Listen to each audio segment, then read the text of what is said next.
नमस्कार। आज हम एक ऐसे दस्तावेज पर जरा गहराई से बात करने वाले हैं जो भारत के शासन की, आप कह सकते हैं, आत्मा है, हमारा संविधान।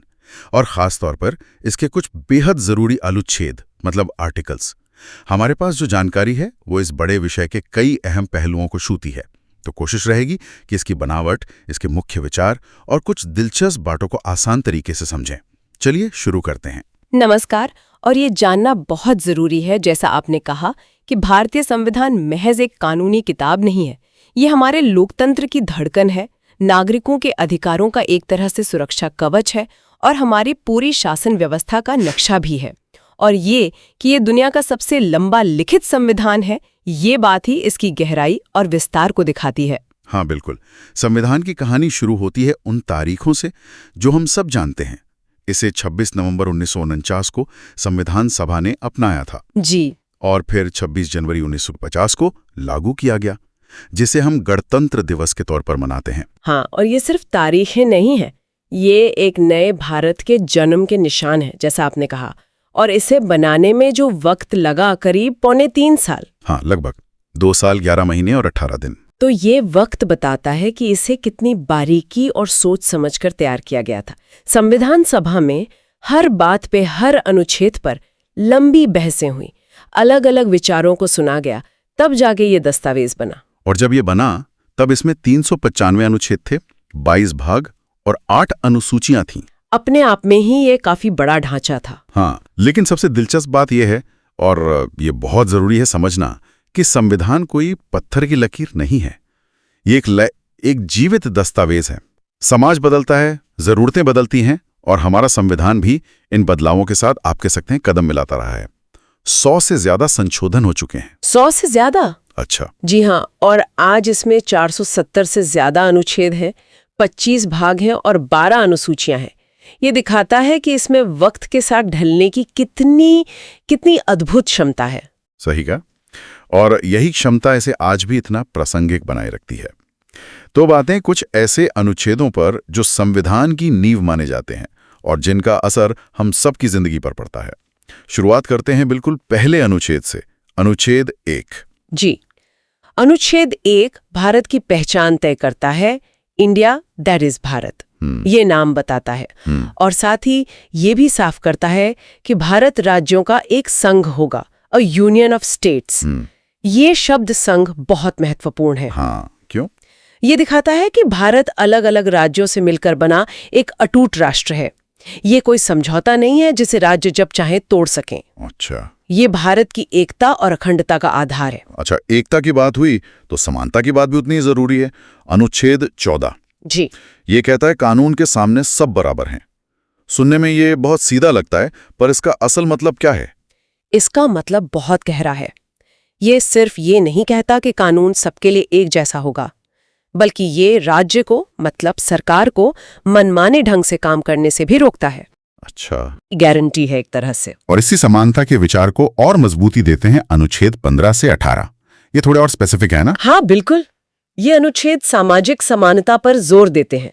अनुच्छेद 15 कहता है कि राज्य किसी नागरिक से सिर्फ धर्म, जाति, लिंग, जन्मस्थान के आधार पर भेदभाव नहीं करेगा।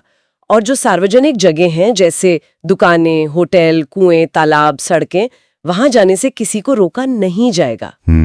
अनुच्छेद 16 सरकारी नौकरियों में बराबरी का मौका देने की बात करता है। अनुच्छेद 17 अस्पृश्यता यानी छुआछूत को पूरी तरह खत्म करता है। ये एक बहुत बड़ा ऐतिहासिक कदम था जिसने सदियों पुरानी सामाजिक बुराई पर कानूनी रोक लगाई। हाँ, ये तो बहुत जरूरी था। और अनुच्छेद 18 किसी भी तरह की उपाधियों पर रोक लगाता है, जैसे पहले होती थी ना, महाराजा, राय बहादुर। अच्छा, वो टाइटल्स? हाँ, वो टाइटल्स, ताकि समाज में बराबरी का भाव बना रहे, सिवाय सेना या शिक्षा से जुड़े सम्मान के। तो ये सब मिलकर एक बराबरी वाला समाज बनाने की कोशिश करते हैं। समानता के साथ साथ आजादी भी, वो भी लोकतंत्र का एक बहुत अहम स्तंभ है। अनुच्छेद 19 हमें कई तरह की स्वतंत्रताएं देता है। बिल्कुल। अनुच्छेद 19 एक तरह से नागरिक आजादी का घोषणा पत्र है। इसमें क्या क्या है?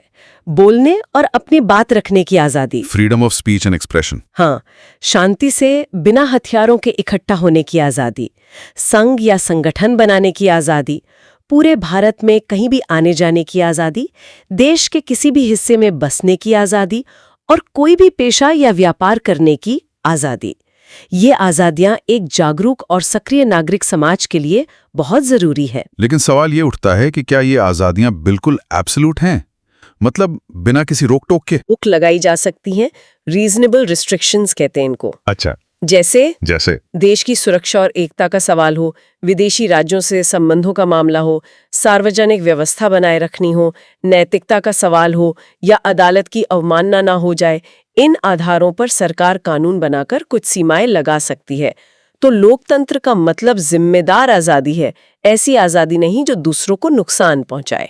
अब उस अनुच्छेद पर आते हैं जिसे अक्सर संविधान के सबसे महत्वपूर्ण प्रावधानों में गिना जाता है, अनुच्छेद 21, जीवन और व्यक्तिगत स्वतंत्रता का अधिकार।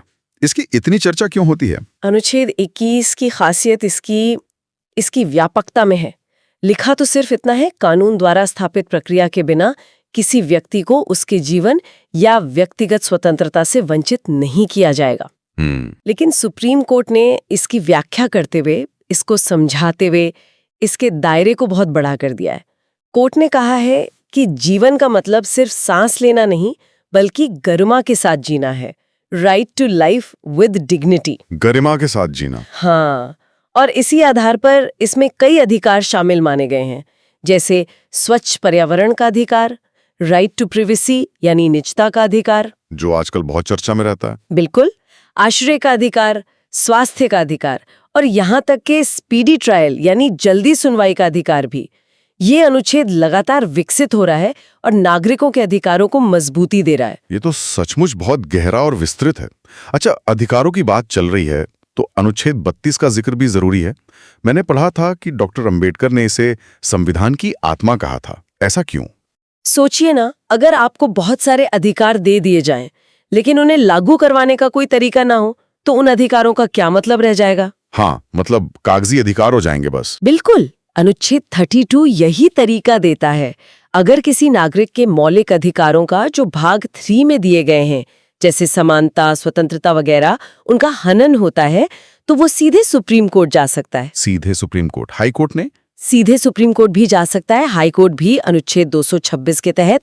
लेकिन अनुच्छेद 32 सीधे सुप्रीम कोर्ट जाने का मौलिक अधिकार देता है और सुप्रीम कोर्ट इन अधिकारों को लागू करवाने के लिए रिट जारी कर सकता है, जैसे बंदी प्रत्यक्षीकरण, परमादेश वगैरह।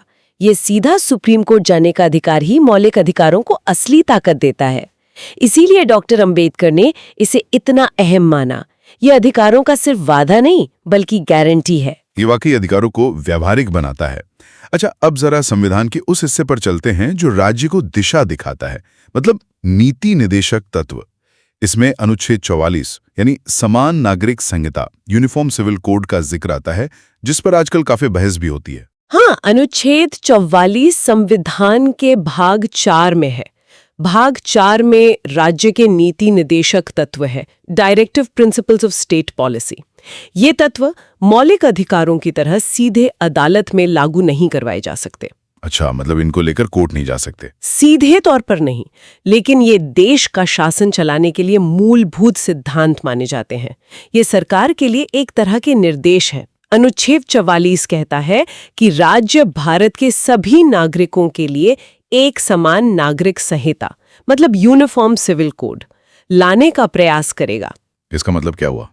इसका मतलब है कि शादी, तलाक, विरासत, गोद लेना जैसे जो व्यक्तिगत मामले हैं, उनमें सभी धर्मों के लोगों के लिए एक जैसे कानून हो। अभी अलग अलग धर्मों के अपने पर्सनल लॉ हैं इन मामलों में।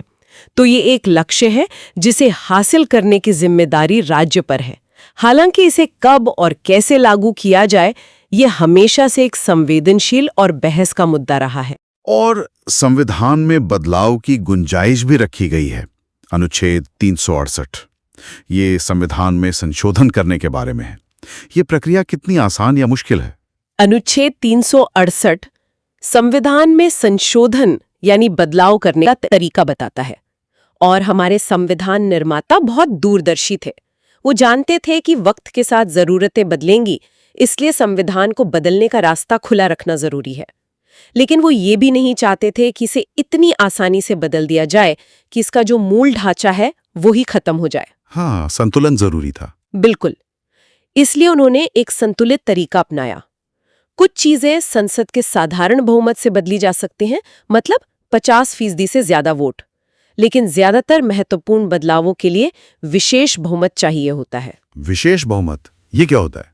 विशेष बहुमत का मतलब है सदन के कुल सदस्यों का बहुमत, आधे से ज्यादा, और साथ ही उस दिन जितने सदस्य उपस्थित हैं और वोट कर रहे हैं उनका कम से कम 2/3 बहुमत। अच्छा, ये तो काफी मुश्किल लगता है। हाँ, ये प्रक्रिया काफी मजबूत है और कुछ मामले जो राज्यों के अधिकारों या देश के संघीय ढांचे से जुड़े हैं उनमें तो इस विशेष बहुमत के साथ साथ कम से कम आधे राज्यों की विधानसभाओं की मंजूरी भी जरूरी होती है। बाप रे। तो ये न तो ब्रिटेन की तरह बहुत लचीला है जहां संसद आसानी से कुछ भी बदल सकती है, और ना ही अमेरिका की तरह बहुत ज्यादा कठोर। एक बीच का रास्ता है। ये संतुलन वाकई दिलचस्प है। अच्छा, अनुच्छेदों के अलावा संविधान को भागों, पार्ट्स में भी बांटा गया है। आपने बताया अभी 25 भाग हैं। इनका क्या मकसद है? भागों का मकसद है संविधान को व्यवस्थित करना, ऑर्गेनाइज करना। एक जैसे विषयों से जुड़े अनुच्छेदों को एक भाग में रख दिया जाता है जिससे उन्हें ढूंढना और समझना आसान हो जाता है। अच्छा, जैसे चैप्टर्स होते हैं किताब में? हाँ, कुछ वैसा ही समझ लीजिए।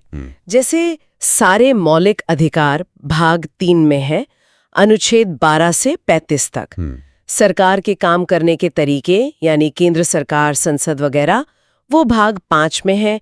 राज्यों की सरकारें भाग 6 में। भाग 4 में नीति निर्देशक तत्व हैं और भाग IVA में बाद में जोड़े गए मूल कर्तव्य, फंडामेंटल ड्यूटीज हैं। फिर जैसे भाग 9 पंचायतों के बारे में है और भाग 9A नगरपालिकाओं के बारे में, जिन्हें 73वें और 74वें संशोधन से संवैधानिक दर्जा मिला था। तो ये व्यवस्था संविधान को पढ़ने और इस्तेमाल करने में मदद करती है। समझ गया। और फिर आती हैं अनुसूचियां, शेड्यूल्स, जिनकी संख्या अब 12 हो गई है। अगर अनुच्छेद और भाग हैं तो इनकी जरूरत क्यों पड़ी? अनुसूचियां दरअसल मुख्य संविधान को साफ सुथरा और संक्षिप्त रखने का तरीका है। इनमें ज्यादातर ऐसी जानकारी होती है जो लिस्ट के रूप में होती है या जिसमें काफी ब्यौरा होता है। अगर ये सब मुख्य अनुच्छेदों में ही डाल दिया जाता तो वो बहुत लंबे और बोझिल हो जाते। अच्छा, मतलब डिटेल्ड लिस्ट्स वगैरह इनमें हैं? हाँ, एक तरह से परिशिष्ट की तरह है ये, जो अतिरिक्त जानकारी देती हैं। कुछ उदाहरण देंगे अनुसूचियों के? कौन सी जरूरी हैं? जरूर। जैसे पहली अनुसूची, इसमें भारत के सभी राज्यों और केंद्र शासित प्रदेशों के नाम और उनके इलाकों की लिस्ट है। कोई नया राज्य बनता है या किसी राज्य की सीमा बदलती है तो इसी अनुसूची में बदलाव होता है। ओके। दूसरी अनुसूची में राष्ट्रपति, राज्यपाल, स्पीकर, जज जैसे बड़े संवैधानिक पदों पर बैठे लोगों के वेतन, भत्ते और विशेषाधिकारों का ब्यौरा है। 7वीं अनुसूची बहुत महत्वपूर्ण है। इसमें केंद्र और राज्यों के बीच शक्तियों का बंटवारा है। अच्छा, कौन किस विषय पर कानून बना सकता है? हाँ बिल्कुल, इसमें 3 लिस्ट हैं। संघ सूची, जिसपे सिर्फ केंद्र कानून बना सकता है, राज्य सूची, जिसपे सामान्यतः राज्य बनाते हैं, और समवर्ती सूची, जिस पर केंद्र और राज्य दोनों बना सकते हैं। ये तो बहुत अहम है। जी। फिर 8वीं अनुसूची है जिसमें भारत की मान्यता प्राप्त 22 भाषाएं लिस्टेड है। 10वीं अनुसूची दल बदल विरोधी कानून से जुड़ी है, एंटी डिफेक्शन लॉ। ये विधायकों, सांसदों को चुनाव जीतने के बाद आसानी से पार्टी बदलने से रोकती है। हाँ, ये भी काफी सुना है। और 11वीं और 12वीं अनुसूची क्रमशः पंचायतों और नगरपालिकाओं की शक्तियों और जिम्मेदारियों को बताती हैं। तो आप देख सकते हैं इनमें कितनी अलग-अलग तरह की अहम जानकारी है। ये तो वाकई संविधान के पूरे ढांचे को समझने में मदद करता है। अच्छा, अब कुछ दिलचस्प तथ्यों पर भी नजर डालते हैं। एक बात जो मैंने पढ़ी कि संविधान मूल रूप से हिंदी और अंग्रेजी दोनों भाषाओं में हाथ से लिखा गया था। जी हाँ, ये बिल्कुल सही है। और ये हाथ से लिखने का काम प्रेम बिहारी नारायण रायजादा ने किया था, वो भी बेहद खूबसूरत इटैलिक लिखावट में। कैलीग्राफी थी वो। अच्छा, हाथ से पूरा संविधान? जी हाँ, दोनों भाषाओं में। और कहा जाता है कि उन्होंने इसके लिए कोई फीस नहीं ली थी, बस एक शर्त रखी थी कि हर पन्ने पर वो अपना नाम लिखेंगे और आखिरी पन्ने पर अपने नाम के साथ अपने दादाजी का नाम लिखेंगे। अरे वाह! और इन मूल प्रतियों को शांति निकेतन के कलाकारों ने नंदलाल बोस के मार्गदर्शन में सुंदर चित्रों से सजाया था। हर भाग की शुरुआत में एक चित्र है। ये प्रतियां आज भी संसद की लाइब्रेरी में खास तरीके से हीलियम गैस से भरे केस में सुरक्षित रखी हैं। तो ये सिर्फ एक कानूनी दस्तावेज नहीं, एक कलाकृति भी है। ये तो अद्भुत बात है। एक और बात सामने आती है कि हमारा संविधान बनाते समय कई दूसरे देशों के संविधानों से प्रेरणा ली गई थी, जैसे अमेरिका, ब्रिटेन, आयरलैंड। हाँ, ये भी सच है, लेकिन यहाँ प्रेरणा का मतलब नकल करना नहीं था। ये समझना जरूरी है। संविधान सभा ने दुनिया भर के जो सफल लोकतंत्र थे उनके अनुभवों से सीखा। उन्होंने देखा कि कहाँ क्या अच्छा है और फिर उससे भारत के परिस्थितियों, हमारी जरूरतों और हमारे सामाजिक सांस्कृतिक माहौल के हिसाब से ढाला। मतलब अडैप्ट किया। हाँ, बिल्कुल अडैप्ट किया, भारतीकरण किया। जैसे मौलिक अधिकारों का विचार अमेरिका से आया, पर हमारे यहाँ वो वैसे नहीं है जैसे अमेरिका में है। संसदीय प्रणाली ब्रिटेन से ली, पर हमने राष्ट्रपति को राष्ट्राध्यक्ष बनाया, ब्रिटेन की तरह राजा या रानी को नहीं। नीति निर्देशक तत्व आयरलैंड से लिए, आपातकाल के प्रावधान जर्मनी के वाइमर संविधान से, लेकिन इन सबको भारतीय बनाया गया। ये दिखाता है कि हमारे संविधान निर्माता कितने खुले विचारों वाले और व्यवहारिक थे। उन्होंने दुनिया भर से अच्छी चीजें लीं और उन्हें हमारे देश के लिए उपयुक्त बनाया। तो आज की इस चर्चा में हमने भारतीय संविधान के विशाल नक्शे को समझने की एक कोशिश की। इसकी बनावट, कुछ बेहद अहम अनुच्छेद, इसके अलग अलग भाग और अनुसूचियां, और साथ ही कुछ रोचक कहानियां भी जानी।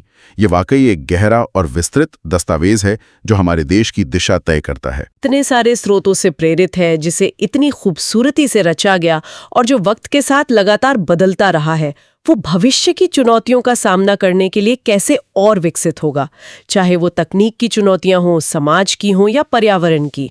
संविधान की यही जीवंतता और आप कह सकते हैं अनुकूलन क्षमता, अडैप्टेबिलिटी, शायद इसकी सबसे बड़ी ताकत है और इस पर हमें लगातार सोचते रहना चाहिए।